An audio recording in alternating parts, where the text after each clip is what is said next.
So I am super excited to have this conversation with you, Amanda. We got to meet at She Speaks. So I've seen you in action. So when I met you, actually, I came up to you and said, "Hey, will you please come on the podcast? I'm super excited to have you here. Thanks for joining us." Oh my gosh, I'm so happy to be here. And I mean, my first exposure to you was after you spoke, and we got some really good food together. And the food checked out. So I was like, she's legit because she doesn't think really bad food is good. She Do you remember the name of it? Oh, it was Peruvian food. I don't remember the name of it, but it was delicious. Viva chicken? Viva Chicken. I think so. That sounds correct. Listen, if you live in North Carolina, I'm not sure if this is a chain. I don't know if it's just in North Carolina, but you have to go to Viva Chicken. It was so good. I was only in North Carolina like 2 days and I went both days. I absolutely loved it. Okay, I always do this, Amanda. When somebody comes on the show, I stalk them first. So you are no different. And I share with people something that I found on their social media that I thought was interesting. So here's what I got for you. You say this: full transparency. When I was insecure about myself, I would project those insecurities all over others, make assumptions about them, feel intimidated for no fault of their own. The list goes on because I know what it was like to think that way. And I remember how much of a lack and scarcity mentality I had. It only gives me compassion when I see others do the same. That post had over, is a reel actually that goes with it, had over 21,000 likes, almost 500,000 views. Why do you think that struck such a nerve with people? I think that's the caption of it, and I so that was kind of how I made it my own. I just did a voiceover with a popular audio, and the audio is saying, "If another woman talks bad about you, don't be quick to clap back, but pray for that woman." And, I think that resonated with a lot of women because we have this culture of demonizing others and saying, "You are the enemy, and I have no compassion for you." Like, we're really quick to label people. We're really quick to say, "This person is toxic. This person is a narcissist." We overuse narcissism this day. We're quick to say, so many in the church, "This person is a Jezebel," like, we're so quick to label people rather than seeing them through the lens of compassion. I do believe we should have boundaries. I do believe that we should have a sober mind and have clear discernment. However, when you're able to see that person for who they are and see what's more so causing their actions, then you're able to have that compassion as opposed to just labeling that person and writing them off. Um, and, like I said in the caption, like I grew up super insecure. I was never a cool girl, I was never one of the pretty. Okay, wait, pause. Is this real life? Oh, yeah, totally real life, totally real life. Okay, I am shocked by that. Yeah, no, oh my gosh, I was a nerd. I was just weird. So like, well, I mean, growing up, I didn't have much. So it's like my parents would always get me hand-me-down clothes. I don't ever remember doing back to school shopping. Like all of the clothes that I had were, somebody else's clothes. Sometimes they'd be too small, sometimes they'd be too big. A lot of times they'd be just old and worn. And I was, I guess, clinically obese as a kid. And I had these really I had glasses that were bent because I slept in them. And frizzy hair, I until I started doing my hair myself, I mean, my hair was a mess. And yeah, I was never a kid who did things like sports. Like I had an affinity towards like music and band and choirs and things like that. And so I spent a lot of my life as I guess a minor, um, was an outcast and more so invisible. I had this mentality that my actions don't affect people because whenever I saw, the people that everybody paid attention to, it's like, well, everybody's like wondering about what so and so is doing, but I can do whatever and nobody pays attention. It's inconsequential. So even when I would talk bad about people, whenever I was younger, I just thought to myself, nobody cares about what I'm saying. So it's inconsequential. It doesn't affect anyone. Like you have to understand what I guess, sunken in scarcity place that must come from. Um, for someone to believe, wow, I can just say something about someone else and it a lot of times we believe that it won't affect them. Or a lot of times when people do that, it's because that's the only attention that they'll get. They'll only get attention if they'll attach themselves to someone else who they deem as more important.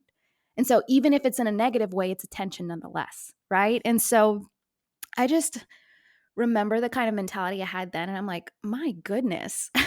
I just have a lot of compassion for people now, when people will assume things about me and ascribe things to me that are so far from reality, but I can't help but remember the mentality I once had and have compassion, so There are 2 things that come to mind as you're saying that. One, the reason I'm so shocked, I think, is not just because you're beautiful, but also because when I was at your talk, and it's really what we're gonna talk about today, the confidence that you have is palpable. So much, I mean, and by the end of your talk, you had everybody, put their arms around each other, and we literally I cried at the end standing next to 2 strangers, putting my it was just this really beautiful She Speaks is awesome.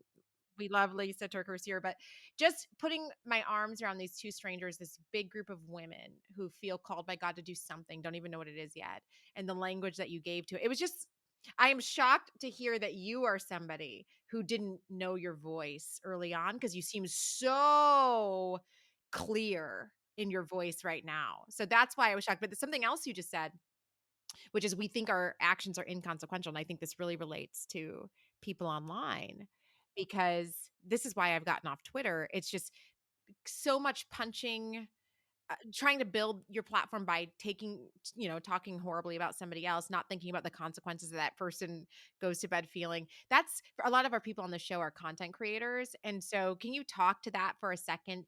The fear or just that feeling of, okay, I created this content.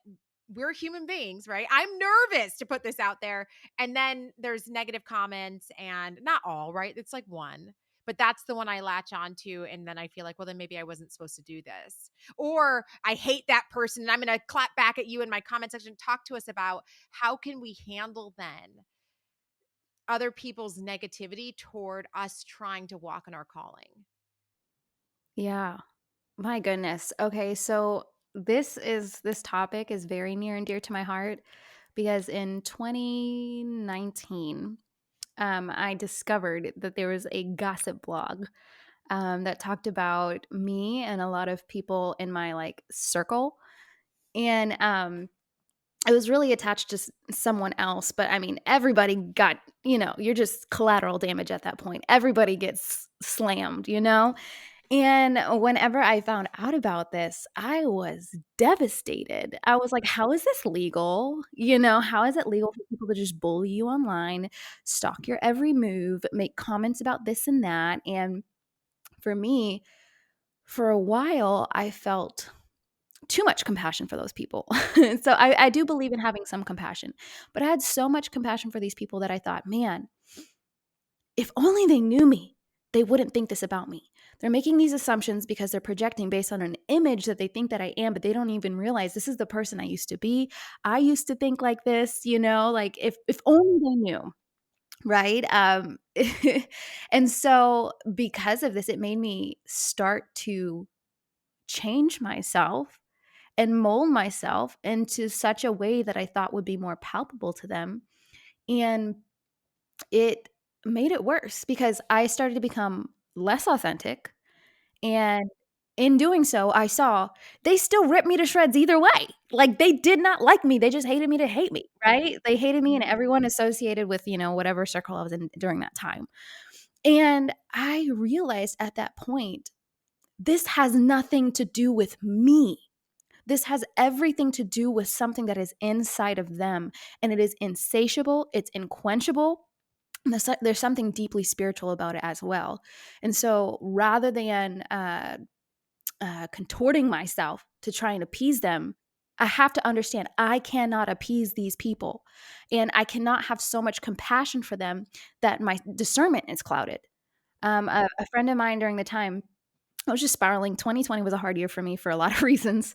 But she told me, Amanda, your love for people clouds your discernment about them.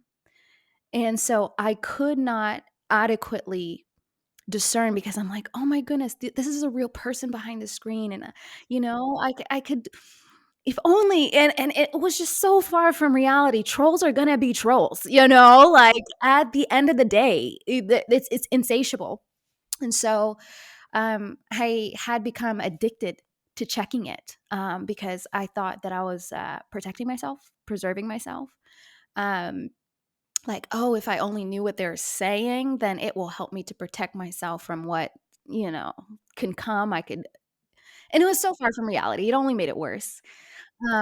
And so at rock bottom, I had to get my husband to put a block on my phone. He had to block the website for me and block it on the laptop as well.